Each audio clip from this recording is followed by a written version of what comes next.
What is going on, you guys? Mr. Lepar here, back again with another video. So we are going to be taking a look at the Spider-Man 2002 movie adaptation comic book. So the movie adaptation comic book is pretty much the Spider-Man 2002 movie, but it recaps everything in a smaller amount, and it does actually tell you a lot more about the comics, and it does give you your thoughts on, you know, what Peter Parker's doing, and a lot more in-depth look at the Spider-Man 2002 story, where, you know, the movie couldn't do that, you know, so they had some, you know, shots that they had to cut out, and there was just a lot of stuff that had to be scrapped to make the actual movie, you know, shorter for a duration. And, you know, I find that this comic book that we're going to be diving deep into does show a lot of that was cut and what wanted to be brought in with Sam Raimi, and this comic book really is a amazing one. This came out in 2002, and apparently was a Walmart exclusive comic book, so, you know, you could only get this at Walmart,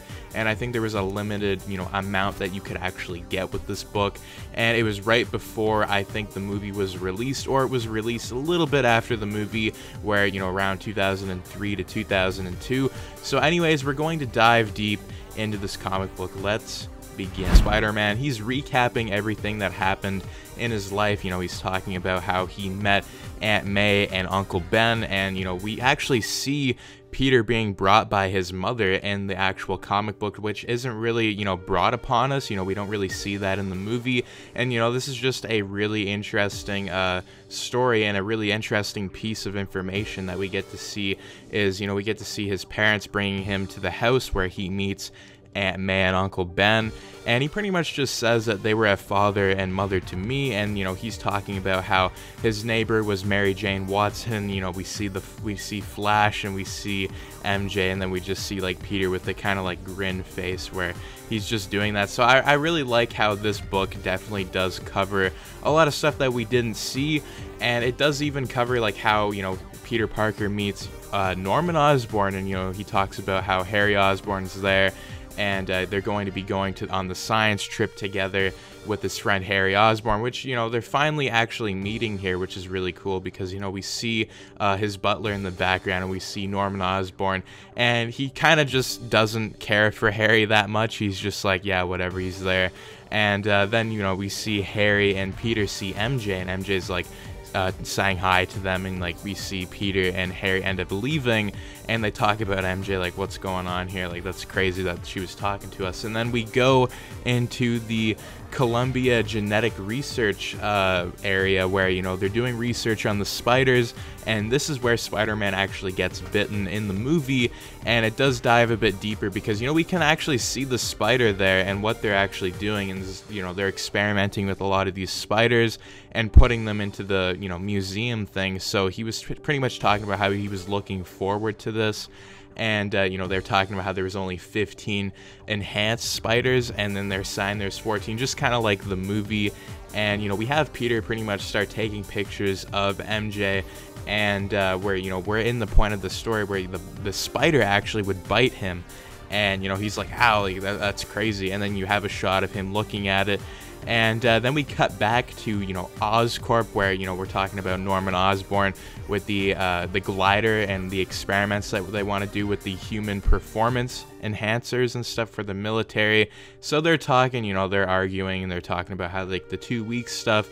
And then we cut back to the next morning where Peter wakes up and he looks at his glasses, and he's just like, I can't see through this. And then he's pretty much saying he's fine, goes to the cafeteria. And when he's at the cafeteria, I find this is really cool because, you know, what's really weird about this is we don't have the scene with MJ and Peter at the caf. You know, it just kind of cuts forward to Peter, you know, using his webs, and he's like, oh god, I gotta get out of here. And he actually throws his food at Flash by accident, and as he keeps going, he runs out. You know, he's just like, what have I done? And he looks at the spider web, and he's just like, the spider, like what is this? And he's saying it gave me the powers. And you see the Tobey Maguire Spider-Man He's pretty much just like climbing the walls, and what I really love about this is that he has organic webbing, so he's doing all these tricks, he's doing everything, and he's just going crazy. And later he would go back to Aunt May and Uncle Ben's house, and he would web up the entire wall just like the actual movie, and they would pretty much just say if he was all right, and he's just like, yeah, I'm fine. And then, you know, we go at midnight, where, you know, they're doing the tests, you know, Norman's getting the tests done, and then you have the doctor, and he's pretty much just talking about, like, you can lose control of yourself and the company, and he's just like, no, I can't. And this is where we get a really interesting shot of Norman Osborn, where, you know, he's pretty much dying in this really cool thing. And what actually happens here is it actually explodes in the comic book, where instead of, you know, you see Norman actually choke out the guy, you know, it explodes, and then he steals the glider, which is really interesting. And then you have Norman Osborn explaining to Harry Osborn that, you know, that he's pretty much doesn't need lectures and all this stuff. And it's just really interesting how it goes into a deeper dive. And then we have, you know, Norman Osborn's talking to them about, you know, like how the glider was stolen and the lab's destroyed. And it goes to the next morning, and where, you know, we have Peter, and he's going to the library, so, you know, he's talking about that he's going to be coming back for dinner. And, you know, we have that moment where, you know, Uncle Ben and Peter are pretty much talking to each other, and Uncle Ben's like, what's going on with you, man? Like what's happening?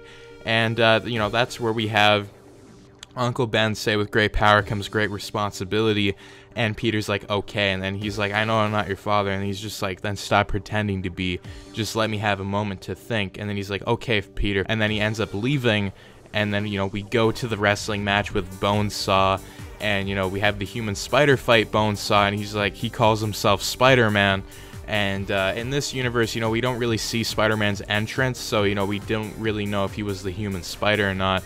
So he fights Bonesaw. He literally takes him out within like 3 hits, which, you know, I really like how, you know, we're not using the Randy Savage Bonesaw. It's just a wrestler. So he does a drop kick, throws him in the ring, and defeats him. And what actually happens here is, you know, we have Peter that's saying, like, you know, the ad said 3,000, not 50. So he gets $50 instead of, you know, $100, which is even worse. And the guy says, I missed the part where that's my problem. And he's pretty much like, okay, like, whatever. And then we have Stop That Guy. And that's where we cut to Peter pretty much going in front of, you know, Dennis Carradine. And he lets the robber go, and the guy's just like, what's the matter with you? Like, why didn't you stop this guy? And then he's just like, I missed the part where that's my problem. And we have, you know, it cuts back to Peter, and he's talking about how he wants to tell Uncle Ben that he's Spider-Man. And, you know, the cops are just like, you know, you gotta stay back, dude. And then he's just like, no, Uncle Ben. And he, you know what's really cool about this one part is he really does know, like, he really wants to tell him, and he's also having the spider sense go off too, so he knows something's wrong. And, you know, he sees Uncle Ben's pretty much dead, and he goes and he starts just going at it. You know, he's running, and what's really cool about this is he's already swinging. He just stops it, and then the car just brakes, goes right into the thing, and the guy just starts running. And there we have the human spider, or Spider-Man, punches the guy out, and he's just like, you ruined my life, you killed an innocent. And he's just like, oh no. And that's where we have Peter remember everything that's happening to him, and he gets distracted. And then, you know, we have Peter's just like, you know, I'm done with this. And the guy actually falls off differently in the movie, and, you know, we have the cops actually show up, and then Peter tells Aunt May what happened. And then, you know, we have Peter, you know, he's contemplating about what's going on, like about, you know, he can't be a millionaire and all this stuff, and he's talking about, you know, I can't get Uncle Ben's last words out of my mind. You know, with great power comes great responsibility. I've got to use those new powers to do good, as Uncle Ben would have wanted. So that's where, you know, we have the scene, and then it cuts back to, you know, criminals being stopped, and that's where we go to the, you know, the New York Times Square Fair. He's at the fair, you know, he's taking pictures. And, you know, he actually goes and talks. He's like, might as well snap some pics before, you know, the speeches start and stuff. And what I really like about this is he zooms in and he actually sees, you know, Harry and MJ actually, you know, like, they're kissing and stuff. And he's just like, oh no, like, that's not good. And then his spider sense goes off.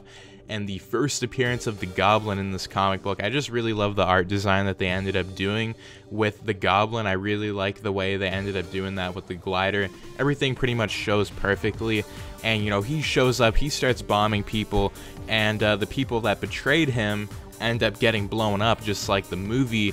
And then all you see is Spider-Man show up, and this is where it really gets good, where, you know, we have Spider-Man fighting Green Goblin and Spider-Man saving people in the background and stuff. And this is where, you know, Spider-Man has to save MJ because she's falling, and Spider-Man actually starts punching him, punches the glider, saves Harry, and he ends up webbing his eyes out, and he's just like, you know, we'll meet again, Spider-Man. And, you know, he's pretty much just saying the slab's tilting, I'm sliding off.